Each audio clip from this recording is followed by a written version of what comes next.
Time for a VHS retro review. And no, it's not Jurassic Park, even though I do have that on VHS.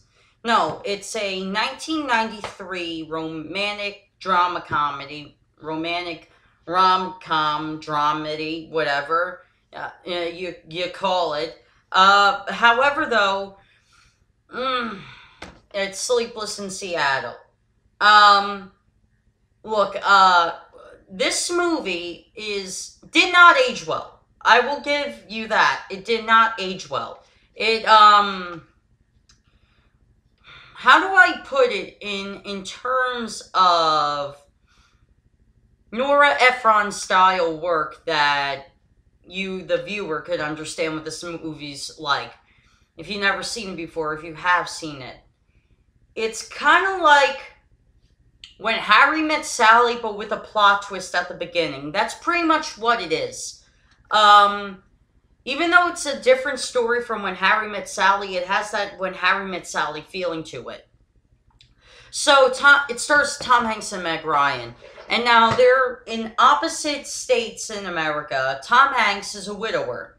Now, he lost his wife, and he has a son. So, instead of living in Chicago, and instead of, living in a place where all his memories of his wife who died are at, he decides to move out of Chicago into Seattle. And his son calls into a radio station on some psychologist radio talk show host, a late night radio psychology show that apparently is popular in Seattle in the film. And so anyway, his son calls in saying, my dad needs a new wife. And then Sam, who's played by Tom Hanks, gets on the phone. And then his talk is called Sleepless in Seattle. So hence the name of the movie. Now, Meg Ryan, who's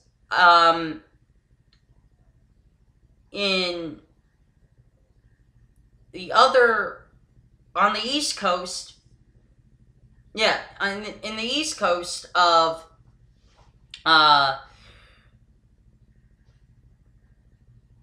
America,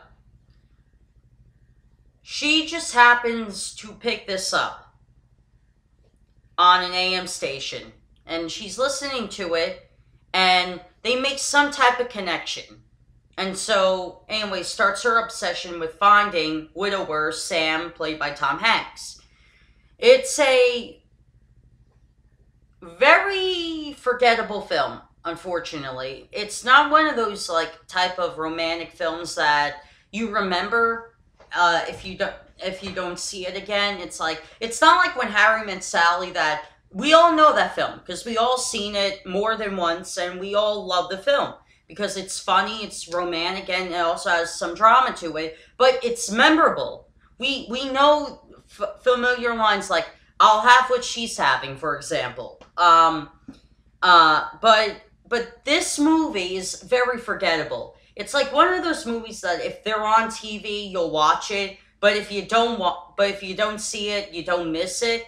Or if you have it on DVD, if you watch it, you don't mind watching it, but if you put on another DVD, you won't miss it. It's one of those types of movies.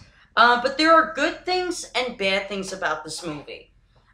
Good thing, the music in the movie actually correlates with the mood that each scene is trying to convey, which is actually good because very few movies actually do that. The cinematography is actually good. The directorial style is very good. It's the over screenshots of New York, Boston, Seattle, and all that. They're all very good. They add a directorial flavor to the film, which is a good thing.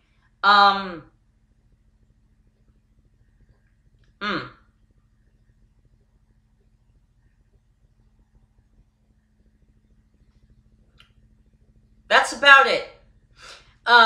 Here's the bad things about the film. Tom Hanks and Meg Ryan's roles are, well, Tom Hanks' role is very unbelievable. Um, Normally, when a man or woman loses their spouse through death, it takes them a good about 5, 6 years to get over the death of their spouse because it's just so painful. And when you hear Tom Hanks um, speak on the phone with this radio personality psychologist, he's not tearing up. He doesn't sound like his throat's hard. There's no, water in his eyes that he's wiping away while he's on the phone. There's none of that. So his performance as a widower is very unbelievable. That's unfortunate because Tom Hanks has played roles where, he played, widowers before, and they were very believable. But this one is not believable. Meg Ryan's role is very it's a mixture of a nice person and a creepy person.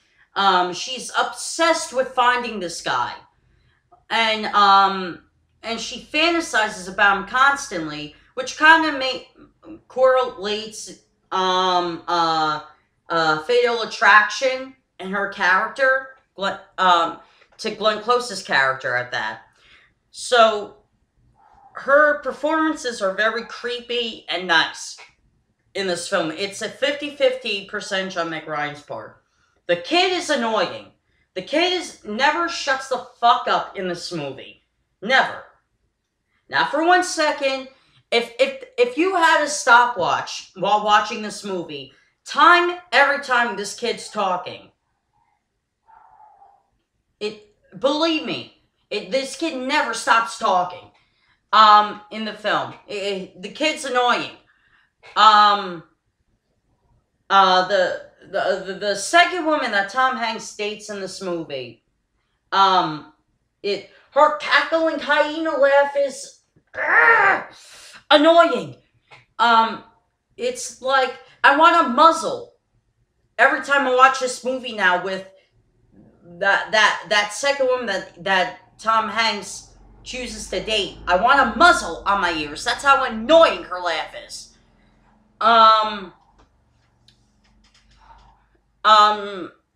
Story's very cliche-ish. The bad outweighs the good. But it's a very forgettable film, unfortunately. It did not age well. Hope you guys enjoy.